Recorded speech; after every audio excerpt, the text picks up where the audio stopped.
Welcome to another episode of Market Like It's Hot with Izzy and myself, Yasmin Robles. Today, we're going to be talking about the 5 mistakes you could be making on your business with your website and your marketing. Izzy, how are you doing today? Tired. Yes, I feel that. Hopefully these jokes will help you shake off the tiredness and we'll dive into all of these mistakes that potentially our listeners could be making. All right, you ready? Yeah. Why was the whale sad?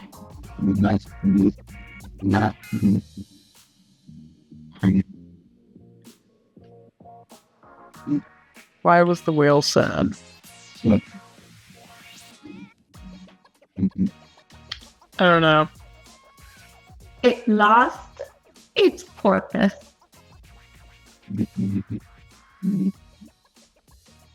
Is a whale a porpoise? I don't know. I thought it was a mammal. Not a mammal. You know, I went to art school. I'm not sure. I looked up nature jokes. Like if you said like dolphin, yeah, a whale's not even a porpoise. No, but it lost its porpoise. Like, what if it had a BFF and the BFF was a porpoise and it lost it due to climate change? Due to climate change. That's so horrible. All right. Okay. One more and then we'll dive into 5 mistakes that you could be making. Why do crabs never give to charity?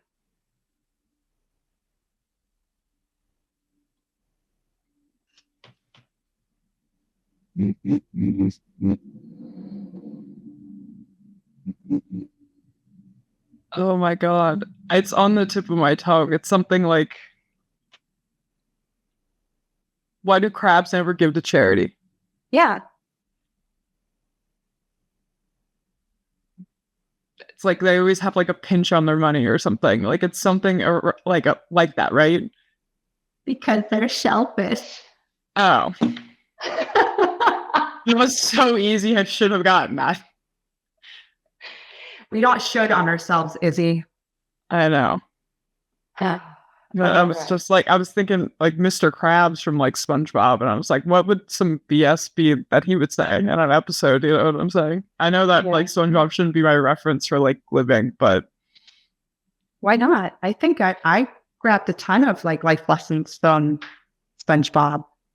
The same, unfortunately. To the point I quote it almost every day. So. All right, so let's dive in. We're going to be talking about the 5 mistakes.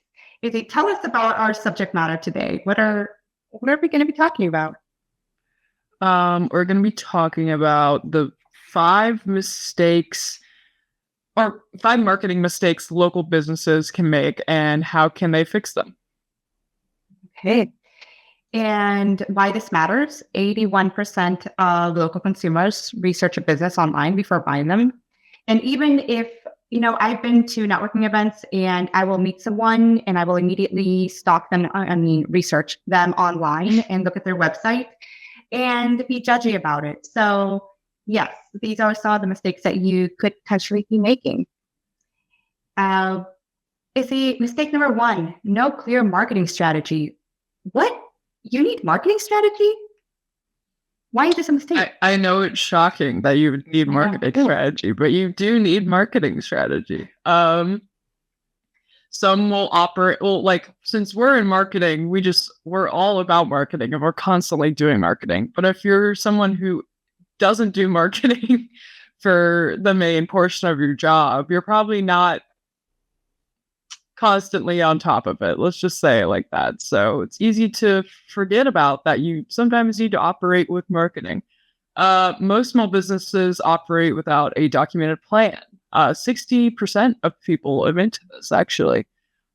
This will just lead to wasted money, inconsistent effort, and unclear goals about what you are trying to achieve with your marketing, whether that's website, social, where you're ranking on Google, just different things. Also, I can either even just be making a Google My Business page. Like, it all depends on what you're doing, but there's so much marketing you could be doing. So what would you say the fix to this is, Yasmin?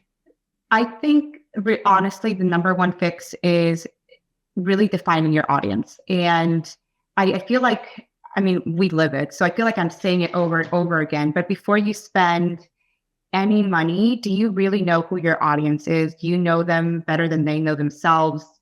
Do you know the demographics, psychographics, behavioral, geographic, all of the things that would make you look like a creeper?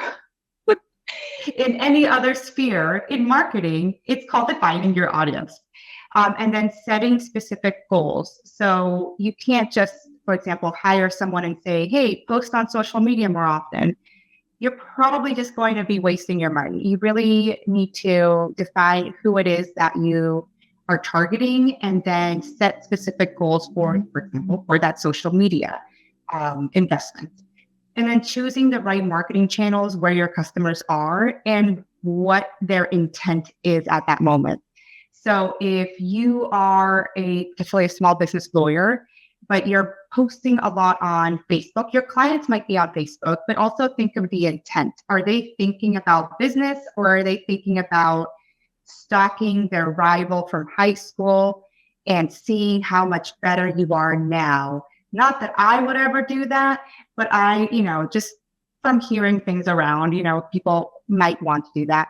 So what is their intent? What channel are they on? Are you selling widgets to, can Gen Alpha purchase things? I don't think they're old enough yet. Let's say very young people with a credit card. If you're trying to sell them widgets, I would assume you wouldn't go on LinkedIn and post about it. You'd probably go on something like TikTok or Instagram or whatever the newfangled things are.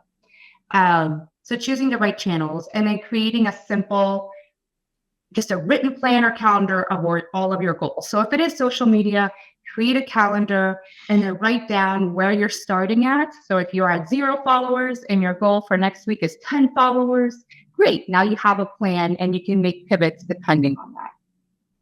Mm-hmm. You saying that just made me remember that I saw something this week where it was this 17-year-old and she was born in 2007, and that really messed with my brain. That a 17-year-old is born in 2007. Just wait a few more years, Izzy. I know it burns my brain now. Actually, aren't they really 18? Was that one just in turn yet? Look, people are yeah, in the 90s. And I'm yeah, totally, yesterday. And then I do the math and I'm oh my God, the 90s it's not even 5 years ago. What happened? I forget my sister can legally drink. Yeah. But do you glare at her when she does? Do I glare at her? I don't know. Drinks? I mean, yeah, of course I do. Because I totally why would I? The oldest. Yeah. Mm-hmm. Yeah. Okay, great. Let's dive into mistake number 2, ignoring local SEO and online visibility. What is it? What is local SEO and why do I care?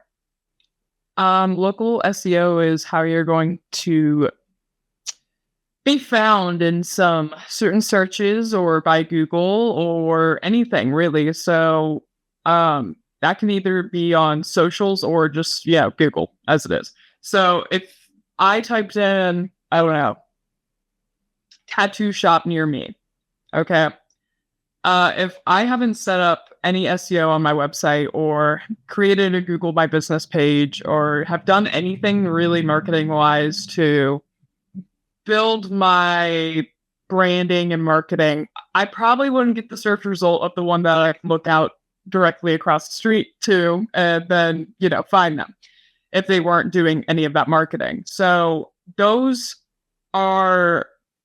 it's important because you're losing out on a lot of potential customers if you aren't taking advantage of local SEO and the online visibility that comes along with it. So it's, again, just crucial for discovery, reviews. So for us, if people are looking up marketing agency in Columbus, we're ranked as a certain something for that, or digital marketing Columbus, or digital marketing near me, or different things like that. It's depending on the copy that's within your website, and then also through our socials, different words that we're using in blog posts, just words throughout the copy on our website, just consistent info and what we are trying to give the potential consumers who are searching for us. So if you're not doing any of that, simple fix, just make a Google business profile. Just make a big business Google profile, optimize it, put in all your information, make sure it's right too. If you already have one, just go in and check to make sure it's right, because that can also cause a lot of issues. Encourage and manage customer reviews. So if you are having a good flow of clients come through, maybe be like, hey, can you please write me a review, or can you please do this for me? And if, like, depending on what industry you're in, maybe like offer some kind of incentive to do so. Like, I'm sure we've all been to a shop before where they're like, if you give us a 5-star Google review, we'll give you like 10% off or something. Like, some places do that. Us, not so much, just because of the industry that we are in. We're just awesome. We don't need to do that. Too good, yeah. I will say, though, that I think you're supposed to say, leave us I think my dentist says, leave us a review, and you could be entered to win, like, I think he does like some whitening kit or something. I keep forgetting. But he's also gifted like grills, not grills for your teeth, but like grills, but like really nice like grills that people that cook would like. But I think you're not supposed to say, leave us a 5-star review. It's just like, leave us a review. Yeah. Something like that. That's it. Although I would love to get some grills for my teeth. That'd be cool. Everybody's doing the tooth gems nowadays. You know about tooth gems? No. It's like they're literally gluing like jewels to your teeth. Or you could just get braces and put jewels on them, I guess. 2 for 1. My dad would probably punch me if I ever came home with 2 gems. He'd be like, you're destroying your label. That would hurt more. I know, but just to be like, you know, teaching me how to take care of my teeth for so long, and then me come home, he'll probably be like, what in the world? So don't get tooth gems. They probably destroy your enamel. So everybody Google tooth gems while we talk about marketing. Yeah, use local keywords naturally on your website. So if I was a tooth gems business, I would probably be like, what type of gems there are out there, and then Columbus, Ohio, just to like break it up from the other tooth gem businesses in Columbus, Ohio. Or if you know, I want to expand out to Dublin, Ohio, and I'm running this tooth gems business, I could be like, I have covered many clients from different cities in Central Ohio, from Dublin to Grove City. Like, there's different keywords you can use. Also, again, social media. Where are you tagging the posts? When you're taking pictures of your tooth gem clients, where are you tagging the studio or different events you're at, or different things like that? Keep business name, address, and phone number consistent on all platforms. Don't make it confusing for people to find out how to contact you. Also, if it's not relevant to, like, if I have 5 different phone numbers for Rebel Marketing, 1, probably can't contact us. 2, I have a Cincinnati number. And that would probably give us different search results versus if we were trying to aim for keywords for Columbus. So, yeah. Yeah, I agree. And based off on this foot gem. Oh my God, foot gem. Tooth gems. Tooth gems. Tooth gem with so many businesses out there. Yeah, I would say just making sure you're researching what are people searching for. Like, you could even add an FAQ area, especially for that kind of business. Like, there would be so many questions that people would have about their enamel and how damaging it could be. And so answering those on your website, or even there's an area in Google Business Profile where you can answer those questions, can help set you apart from all of the competition that you probably have.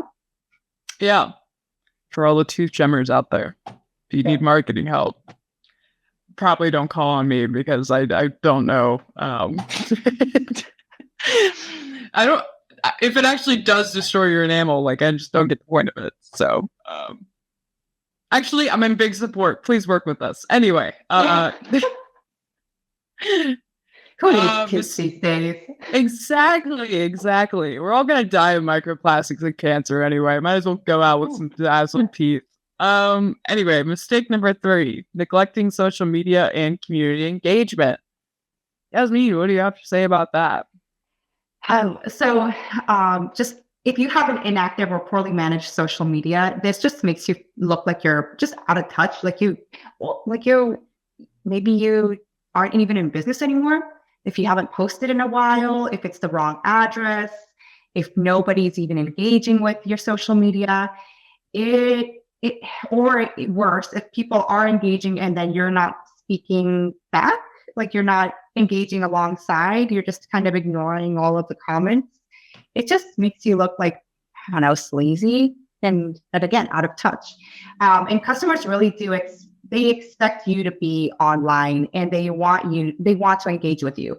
So even if you go on like Instagram, TikTok, LinkedIn, I've seen it as well, where businesses will, like, if a regular person posts something, they will comment. So like, who's one of them? Duolingo, Frito-Lay's, they'll comment on people's video and people get so excited that their favorite brand just commented on there and it's engaging with them. That just works. Wendy's is a good example of engaging with their audience on social. And so that just helps pull them and love that brand a lot more.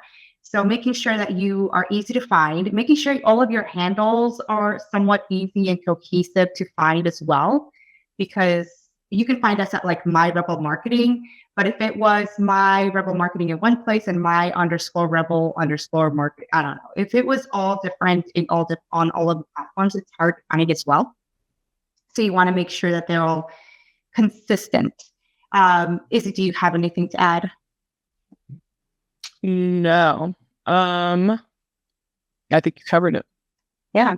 So a few fixes. Pick just one or two platforms where your audience will be at most. Again, if you're selling to people who are more keen on video, maybe a younger crowd, maybe it depends on what you're selling, but maybe TikTok would be better. Or if you're selling something more to like business owners, maybe LinkedIn or professional. If you are a professional coach, you're probably going to be on LinkedIn a lot more. So pick a couple platforms and don't overwhelm yourself. You don't have to be on all of them. There's way too many out there to be on. And you probably, if you ask Izzy, probably should not be on X anyway. You want to post consistently with personality and add value.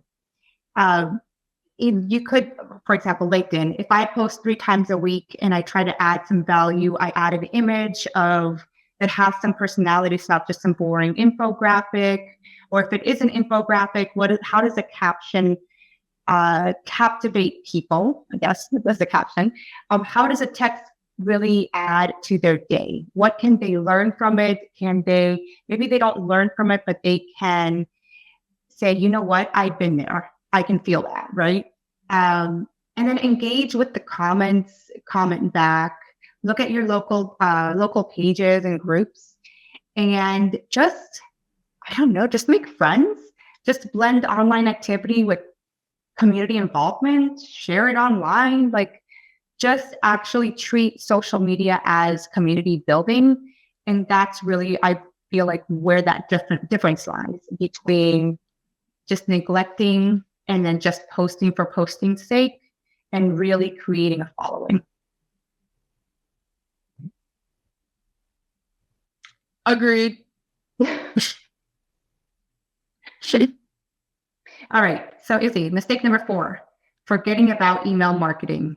Why is email marketing even important? Do I have to send emails? I mean, it's nice too. One, it's Email is still alive and well. Don't believe the LinkedIn post that you'll see every week where it's like email marketing's dead and this is what they're not telling you. Guess what they use to write that? AI. You know what's dead? Apparently copywriting, because nobody wants to do it anymore. So but their copywriting is actually not dead. People actually do want actual people writing. Anyway, continue.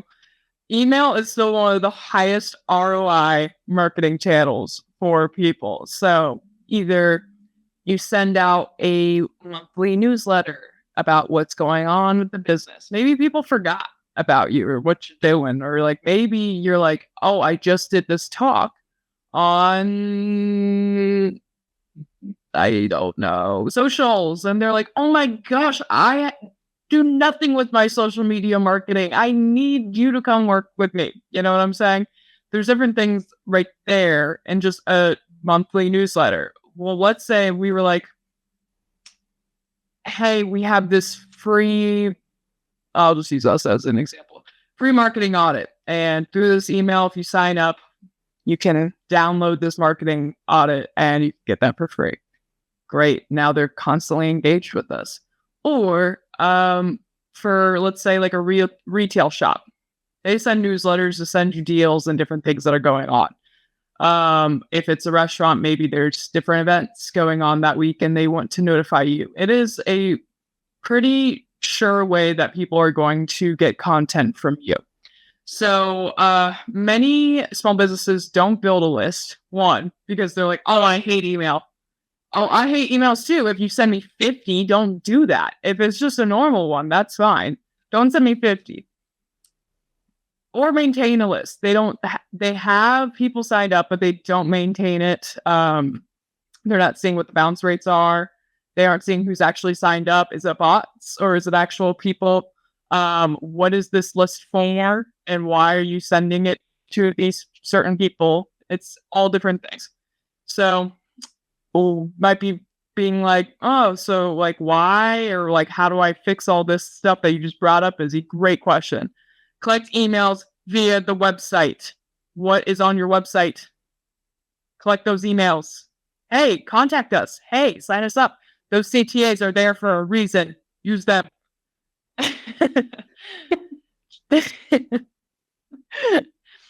Check out if they're buying something on your website. Most people, hey, like a confirmation, and hey, maybe they'll be a repeat buyer.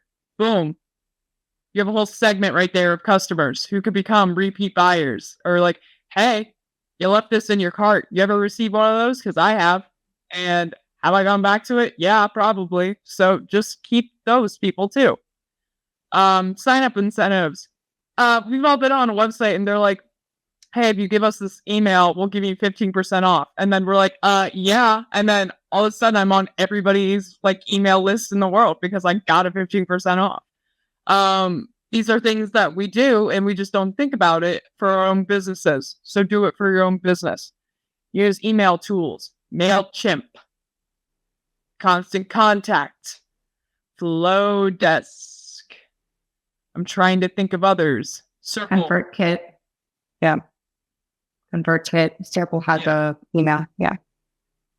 Easy things to manage. Who is going to certain emails? Look at different workflows. If people aren't opening it, why aren't they opening it? What did you title it? Why was it boring? Or why was it not benefiting them to open it? Think about those things. Again, send value packed. Consistent updates. So again, we probably send one out every month and every quarter because we're not trying to annoy everybody, but that's just for our newsletter. But if we have something to send out other than that, so again, we have a free marketing workbook.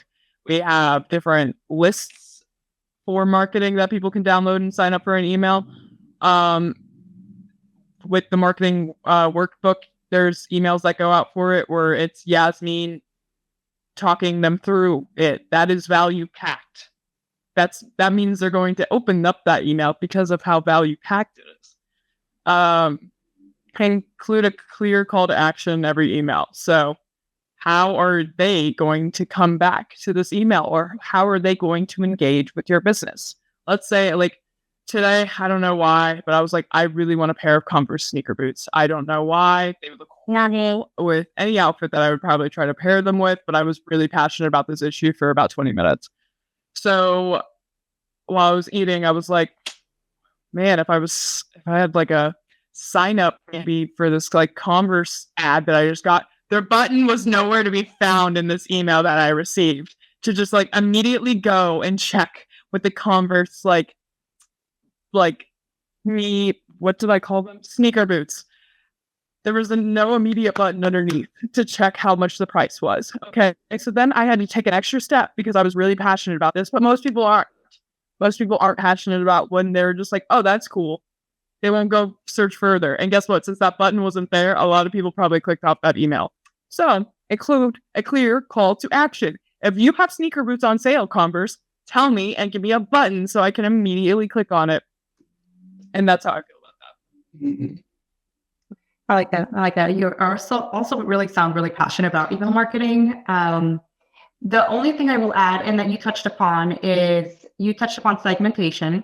So if you are e-commerce, or even if you're B2B, if you have a list of clients or previous clients, you can send them something slightly different. You mentioned the checkout emails. Those are sometimes transactional emails. You can use those if you want to upsell people on things. So if I bought, I don't know, those boots, what did you call them? Converse sneaker boots. Maybe you could upsell me on something else. Like if you have that segmented of, Yasmin is a freaking purchaser of these sneaker boots. She purchases one every quarter. Let's make sure that she knows she gets more emails about sneaker boots. Or if I'm buying sneaker boots, I probably now need sneaker boot socks. I need tons of socks to go with my sneaker boots. Just different things like that. Yeah. Yeah. If I bought tooth gems, then I might need like, I don't know, enamel strengthener for my teeth, So you can always upsell people. But also think of it this way. People gave you their email. So they might not be going to your website. They might not be seeing you on social, but emailing them is crucial. Let's say social media went down and your website goes down all on the same day. Technically, if you put a button in your email, you could still sell. You could still sell a product. You could link it to your, Venmo, whatever you're using, Stripe, and you could sell just through email.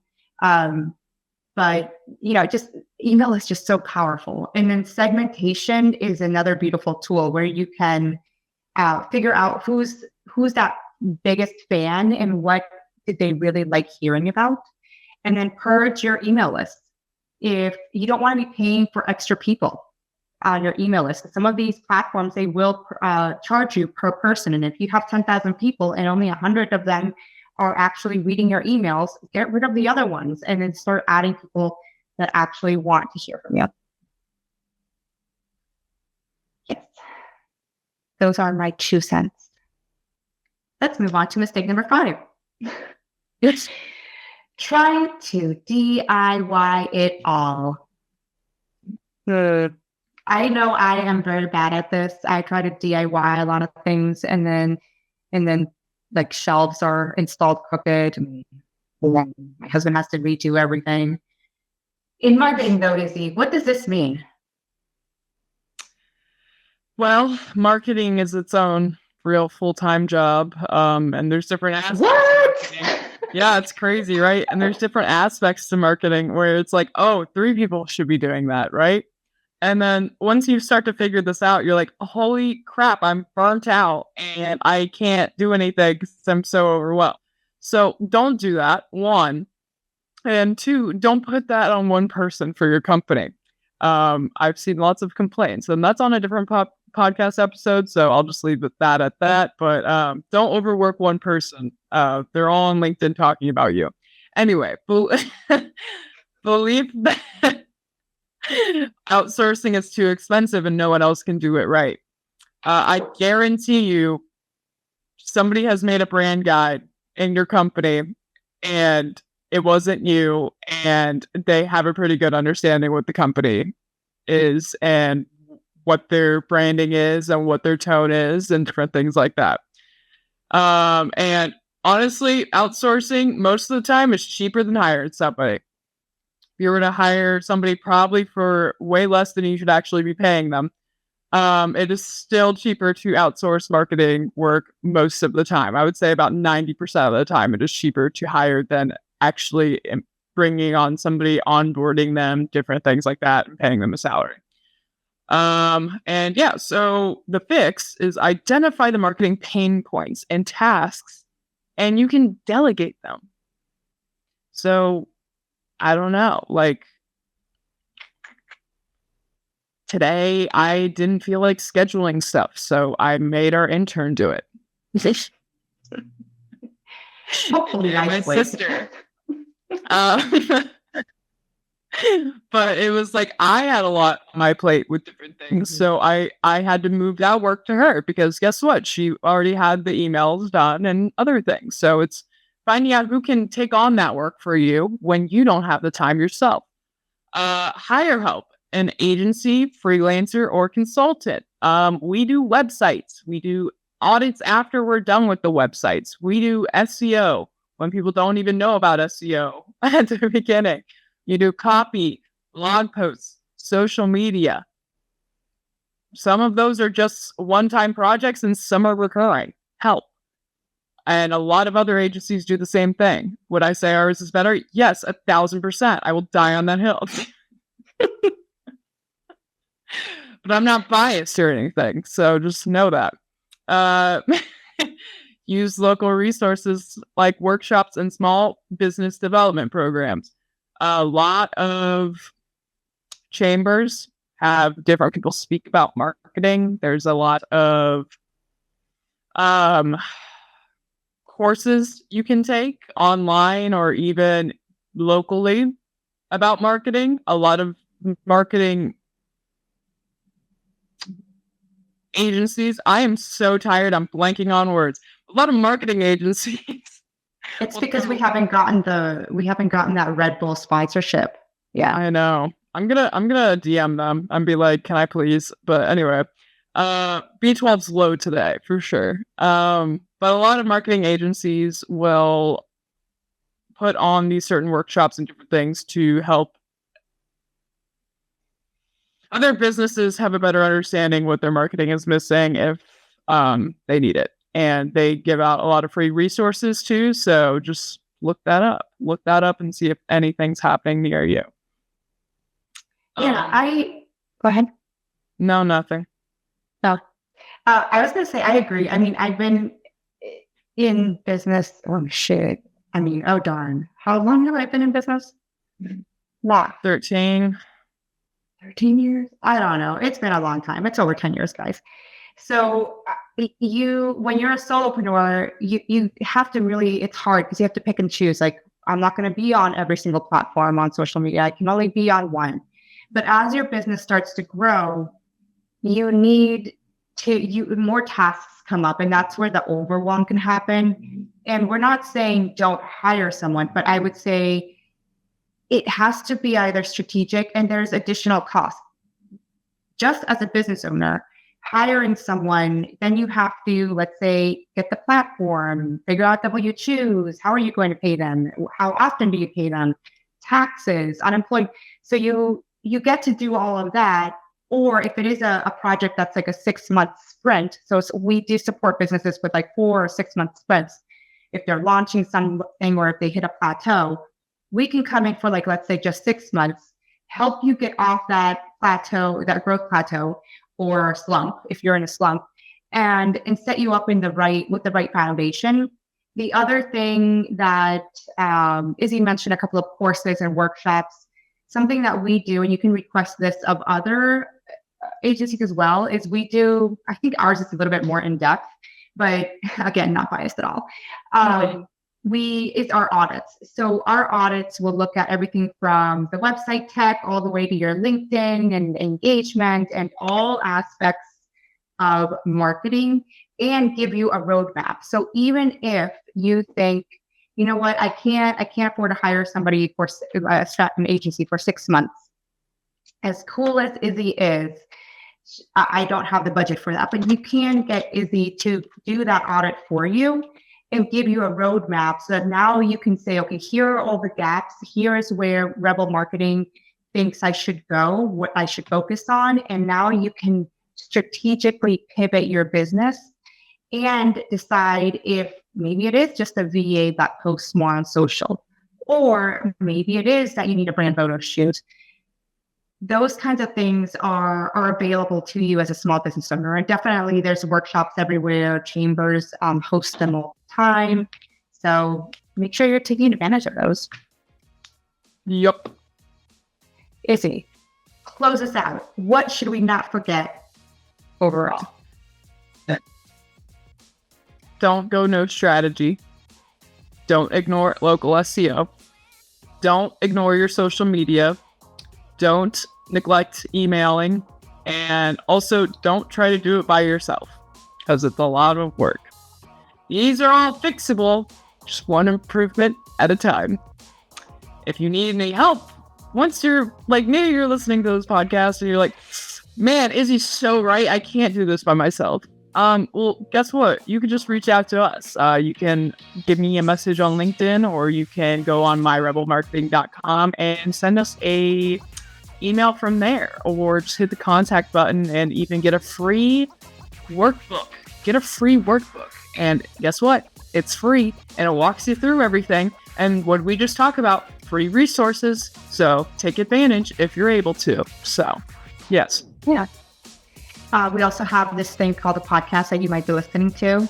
It might be overwhelming, but you could listen to all of the other episodes and make us really happy to see our numbers go up. But if you do get overwhelmed, feel free to reach out. That's so. Yeah. Mm-hmm. So long. Bye.